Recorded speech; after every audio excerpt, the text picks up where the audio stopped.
अस्सलाम वालेकुम ख़वातीन व हज़रात, उम्मीद करता हूँ कि आप सब खैरियत से होंगे। नए वीडियो के साथ आपकी खिदमत में हाज़िर हैं। चलते हैं वीडियो की तफसीलात की जानिब। जी हाँ नाज़रीन, अगर आप इस चैनल पर नए व्यूअर हैं तो वीडियो को लाइक करें, चैनल को सब्सक्राइब कर दें और घंटी के निशान को दबाना ना भूलें ताकि हर वीडियो को नोटिफिकेशन मिलता रहे।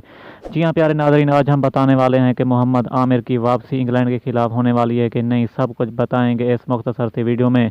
इस वीडियो को आखिर तक लाजमी देखें और इस चैनल को सपोर्ट करें।